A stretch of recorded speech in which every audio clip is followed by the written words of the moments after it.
Okay, today's topic is about creating successful results. Now, thinking is about thoughts, okay? So everything starts in the mind with your thoughts, because your thoughts lead to choices that lead to behaviors, that lead to experiences, that create emotions, okay, or feelings that then affect your thoughts again. Okay? So the quality of your thinking determines the quality of your life. Okay, the quality of your thinking determines the quality of your life. I think all of us will agree with that. I found a video by Jim Rohn and Brian Tracy that shares 3 types of thinking practiced by the most successful people. It is very simple and easy to remember. I was listening to it while training at Bukit Timah Hill last Saturday, and I could recall the points immediately after, and I shared to my friend Ming Yan then. Okay, so the reason why I want you to take notes is so that you can start sharing this straight away, which will help you remember these points. Okay. Now, Jim Rohn and Brian Tracy also talk about the importance of solitude and reflection, which is a topic that I speak a lot about, and I'll talk about this another time because we want to try to stick to this time. So here is an excerpt from the video called "How to Master the Art of Thinking," or "How Successful People Think" by Brian Tracy and Jim Rohn. Okay, I've edited the thing. We just have 14 minutes here. Okay. So let me share my screen. Now, I'm going to write a book on this whole subject of thinking because I think it's very exciting, but I want to give you 3 types of thinking practiced by the most successful leaders. And they're very simple, and they're based on many decades of research, Nobel Prize-winning results. Number 1 is called short-term thinking versus long-term thinking. Average people think short-term. They think for immediate gratification. They think what they want to do now. They watch television. They do things that give them immediate pleasure. Top people think long-term. They make long-term plans. They have long-term goals.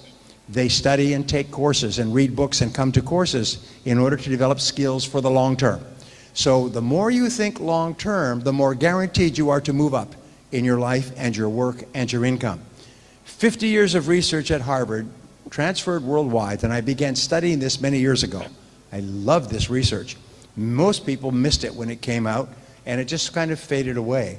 But what it basically said is that it doesn't matter where you come from in life, all that matters is how far ahead you think. So if you think 5 or 10 years ahead, and you're willing to sacrifice, and this turned out to be the word in the research, if you're willing to sacrifice pleasure, TV watching, fun in the present, in order to work and prepare yourself for the future, then you'll have a wonderful future. So people who think long-term are the ones who move up faster in the ladder of success. The second type of thinking is called uninformed thinking versus informed thinking. And we'll come back to this later, but uninformed thinking is where we act without enough information. And if we do that, the probability, the consequences are that we'll probably make mistakes. Informed thinking is where we gather all the information in advance before we make our decision. And it requires patience, and it requires discipline, it requires slow thinking, it requires long-term thinking to be an informed thinker. People who rise to the top are people who make the best decisions and get the best results. And they are also people in 50 years of research who take the time to get more information.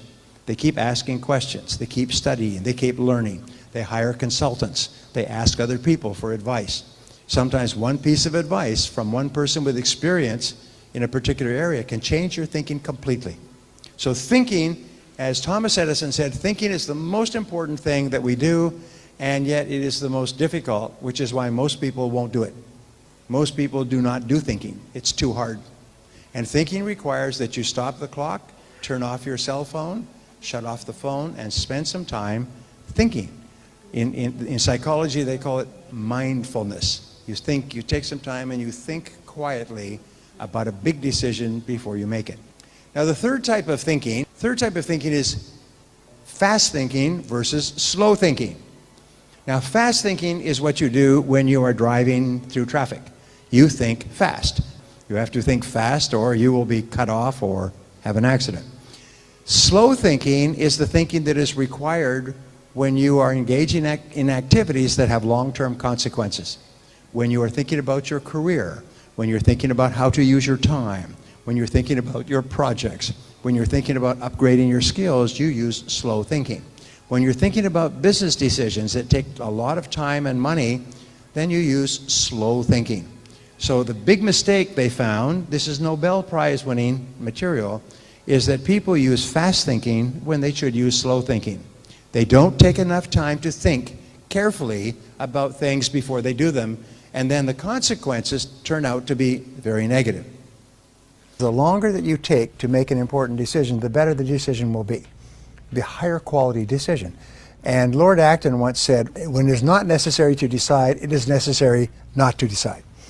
In other words, the professor said, buy as much time as you can for a decision. Put it off. If you can put it off for a day, a weekend, a week, a month, put it off. Some of the best decisions that you make will be decisions that you will allow to steep for a while, like water in tea. So remember, anything that is important that has long-term consequences is a candidate for slow thinking. The rule is that fast decisions are usually wrong decisions. Especially fast decisions involving people or money are usually wrong decisions. So if you're going to make a decision that has long-term consequences, then you have to give it a lot of thought. You have to sort of look at it like a beautiful piece of porcelain. You look at it from every single side and think about it carefully. And the more carefully you think about a decision, the better the quality of that decision will be when you finally make it. How many times have you said, you know, if I just thought about that a little bit more, I wouldn't have done it? Or if I just thought a bit better, or I just taken time to think? Well, superior people, through experience and through painful experience, learn to take their time in making important decisions. So one of the very best ways that you can develop the discipline of clear thinking is to sit in solitude for 30 to 60 minutes when you have a major problem or a major issue in your life.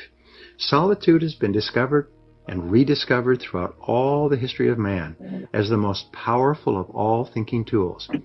You see, if you can imagine a bucket of water with silt in it, and it's all churned up and you can't see anything, but if you leave the bucket of water to sit for a while, all the silt will drop to the bottom and the water will become perfectly clear. This is what happens for you in solitude. If you sit calmly by yourself with no noise, no distractions, nothing to read, just sit quietly, which takes tremendous discipline the first few times you do it, at about 25 or 26 minutes your mind goes clear. And any problem that you've been working on, the solution just pops into your mind. Any issue that you've been dealing with, the answer just comes to you. It's almost like a miracle. When you practice solitude, you actually activate your superconscious mind and your intuition. And something that you've been having trouble with or wrestling with suddenly becomes clear and you know exactly what to do. Now here's the wonderful thing about solitude. Everybody who practices it will tell you it's incredible. And if you've never done it before, just practice it once. Sometime today, take 25, 30 minutes, take an hour if you can, and just sit quietly by yourself and allow your mind to calm. Sometimes it's called mind calming. And just allow yourself to calm down and think. And the most amazing things will happen. You'll start to make better decisions. You'll start to hear what is called the still, small voice within. And this still, small voice sometimes will shout at you so loudly, you will be amazed. Now here's another way to think better. When you're dealing with any kind of a situation, write down every detail of the problem or situation. Take a sheet of paper, and the rule is think on paper, and write down every detail. How it happened, what's going on, the problems, the concerns, the cost, who's involved. Just write it down, write it down, write it down. And the most amazing thing happens between the head and the hand. As you're writing out all the details, sometimes exactly the right choice pops out at you. It becomes clear, but you would not have triggered that superconscious solution if you hadn't taken the time to think on paper. You see, better decision-making comes from the better thinking habits. And better thinking habits comes from practical experience, learning both what to do and what not to do. Becoming a more effective thinker on paper is a sure way of becoming a more effective person in practice. There is something magical about writing down a problem, It is almost as though, in the very act of righting what is wrong, you start to discover ways of making it right. Perhaps the source of this magic lies in the objective perspective that writing affords you. Even though you are describing your problem, your challenge, your life, your uncertainty, and your indecision, the fact that you are writing about it, as opposed to mentally pondering it, creates a space between you and the problem. It is within this space that solutions have room to grow. You see, writing about events and circumstances that occur helps you to clarify exactly what is happening. When we describe life to ourselves only in our minds, our imaginations tend to feed false or distorted information about how things are, positive or negative. When we describe a situation in writing, however, we become more factual, more accurate, and certainly more realistic. Then, as we reread what we have written, we create a new picture in our minds to replace the distorted picture we have been working with. And once we finally see things as they are, rather than as we think they are, we can then see our way clear to make them better. Write about a current dilemma you are facing. Perhaps it is a personal problem, a business matter, a family issue, or a financial problem. Whatever it is, take the time to capture it on paper the way it really is.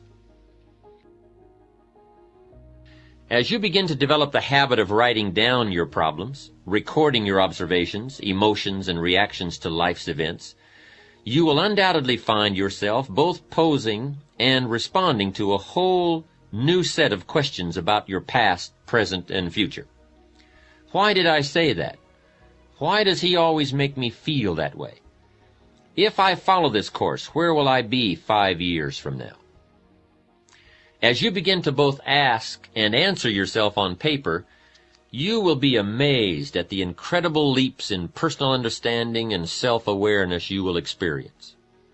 And remember, any positive change which occurs within you will ultimately manifest itself in a positive result outside of you, in your social or professional world, your attitude, your bank account, your habits, and even your appearance.